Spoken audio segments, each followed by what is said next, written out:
అందరికీ నమస్కారం. ఒక్క జెడ్పీటీసీ ఉప ఎన్నిక కోసం వైఎస్ఆర్ కాంగ్రెస్ పార్టీ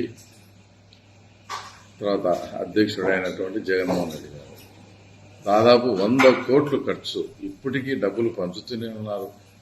ముక్కు పుడకలంట, చీరలంట, ఏమేం తాయిలాలు కావాలంటే అవన్నీ ఇస్తూ అంటే ఒక చిన్న జెడ్పీటీసీకి దీనికోసం ఎక్కడ ఇదైతుందో, ఎక్కడ ఏమన్నా అయితే తెలుగుదేశం పార్టీ పుంజుకుంటుందని తమ అవినీతి సొమ్ములోంచే, అది లిక్కర్ స్కామ్ కావచ్చు, శాండ్ స్కామ్ కావచ్చు, మొత్తం అవినీతి సొమ్మునంతా కూడా ఈ పులివెందుల జెడ్పీటీసీ ఎన్నిక కోసం కుమ్మరిస్తున్నారు. ఒక రకంగా ఉండపోత మాదిరి. ఇప్పటికీ చీరలు పంచుతానే ఉన్నారు. ఇప్పటికీ ముక్కు పుడకలు కూడా పంచుతా ఉన్నారు. అది ఒకవైపు అయితే సొంతం వాళ్ళ మేనమామ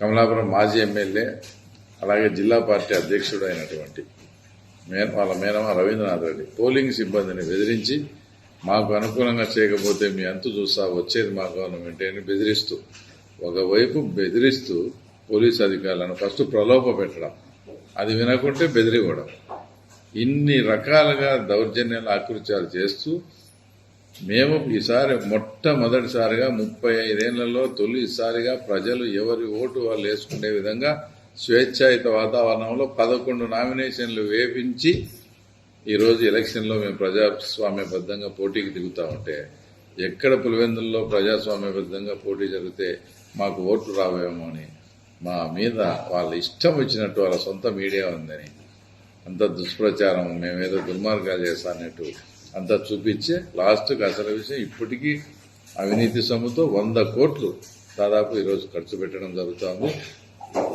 మీరు ఎన్ని ప్రయత్నాలు చేసినా పులివెందుల ప్రజలకు ఇప్పుడు అన్నీ తెలుసుకున్నారు. రేపు జరగబోయే ఎలక్షన్స్లో, రేపు జరగబోయే పోలింగ్లో తప్పకుండా ప్రజలు మా వైపే ఉన్నారనేది యావత్ ప్రపంచానికి కూడా తెలుస్తుంది.